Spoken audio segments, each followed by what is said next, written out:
మీరు పుట్టిన నెలను బట్టి మీకున్న లక్షణాలు ఏంటో తెలుసా? హ్యూమన్ సైకాలజీ ప్రకారం మనం పుట్టిన నెల మన బిహేవియర్ మీద చాలా ప్రభావం చూపిస్తుందట. మరి మీ క్యారెక్టర్ ఇందులో ఉందో లేదో చెక్ చేసుకోండి. జనవరి మంత్, వీళ్ళు పుట్టుకతోనే లీడర్స్. వీళ్ళకు మొండితనం కొంచెం ఎక్కువే. అనుకున్నది సాధించేదాకా నిద్రపోరు. కానీ వీళ్ళంత మంచి వాళ్ళు ఎవ్వరూ ఉండరు. ఫిబ్రవరి మంత్, వీళ్ళు చాలా తెలివైన వాళ్ళు. వీళ్ళకు క్రియేటివిటీ కొంచెం ఎక్కువ. కొత్తగా ఆలోచిస్తారు. వీళ్ళు ఎవరి కింద పనిచేయడానికి ఇష్టపడరు, స్వేచ్ఛగా ఉంటారు. మార్చ్ మంత్, వీళ్ళు చాలా సైలెంట్గా, ప్రశాంతంగా ఉంటారు. ఎవరిని అంత త్వరగా నమ్మరు. కానీ ఒక్కసారి ఫ్రెండ్ అయితే వాళ్ళ ప్రాణమే ఇచ్చేస్తారు. కొంచెం సిగ్గెక్కువ, సీక్రెట్స్ బాగా మెయింటైన్ చేస్తారు. ఏప్రిల్ మంత్, వీళ్ళకు కోపం ముక్కు మీదే ఉంటుంది.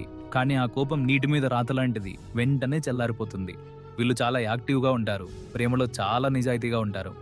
మే మంత్, వీళ్ళు చూడ్డానికి చాలా అందంగా, ఆకర్షణీయంగా ఉంటారు. చాలా కష్టపడి పనిచేస్తారు. కానీ వీళ్ళకి ఈగో కొంచెం ఎక్కువ, ఎవరి మాట వినరు. జూన్ మంత్, వీళ్ళు చాలా జోవియల్గా ఉంటారు. ఎలాంటి సిచ్యువేషన్ అయినా సరే జోక్ చేసి నవ్వించేస్తారు. వీళ్ళకు బట్టలన్నా, ఫ్యాషన్ అన్నా చాలా పిచ్చి. జూలై మంత్, వీళ్ళు చాలా ఎమోషనల్. చిన్న విషయానికి కూడా హర్ట్ అయిపోతారు. అలాగే వెంటనే క్షమించేస్తారు. పక్క వాళ్ళకు సహాయం చేయడంలో వీళ్ళే ఫస్ట్ ఉంటారు.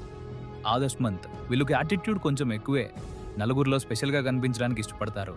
వీళ్ళు చాలా రొమాంటిక్ అండ్ డబ్బును నీళ్ళలా ఖర్చు చేస్తారు. సెప్టెంబర్ మంత్, వీళ్ళు మిస్టర్ పర్ఫెక్ట్ లాంటి వాళ్ళు. ప్రతిదీ పద్ధతిగా ఉండాలనుకుంటారు అండ్ చాలా ముక్కుసూటి మనుషులు. తప్పు కనిపిస్తే మొహం మీదే అడిగేస్తారు. అక్టోబర్ మంత్, వీళ్ళు మాటకారులు. మాటలతోనే మాయ చేస్తారు. ఫ్రెండ్స్ అంటే వీళ్ళకు ప్రాణం. వీళ్ళకు అబద్ధం చెప్పడం అస్సలు రాదు. ఎప్పుడూ నిజాయితీగా ఉంటారు. నవంబర్ మంత్, వీళ్ళు చాలా డేంజర్, అలాగే చాలా షార్ప్ కూడా. వీళ్ళు కోపం తెప్పిస్తే అస్సలు ఊరుకోరు. రివెంజ్ తీర్చుకుంటారు. కానీ ప్రేమించిన వాళ్ళ కోసం ప్రపంచాన్నే ఎదిరిస్తారు. డిసెంబర్ మంత్, వీళ్ళు చాలా లక్కీ ఫెలోస్. లైఫ్ని ఎంజాయ్ చేయడం వీళ్ళకి తెలిసినంతగా ఎవరికీ తెలియదు. ట్రావెలింగ్ అన్నా, కొత్త ప్రదేశాలన్నా వీళ్ళకి చాలా ఇష్టం. సో ఫ్రెండ్స్, నేను చెప్పిన క్వాలిటీస్ మీకు మ్యాచ్ అయ్యాయా? మరి మీరు ఏ నెలలో పుట్టారో ఈ వీడియోని లైక్ చేసి కింద కామెంట్ సెక్షన్లో కామెంట్ చేయండి. మన వాళ్ళలో ఏ నెలలో పుట్టిన వాళ్ళు ఎక్కువగా ఉన్నారో చూద్దాం. అండ్ మీ ఫ్రెండ్స్కి ఈ వీడియోని షేర్ చేసి వాళ్ళ నెల ఏంటో అడగండి. ఇలాంటి ఇంట్రెస్టింగ్ వీడియోస్ కోసం మన ఆరి ఛానల్ని ఇప్పుడే ఫాలో అవ్వండి.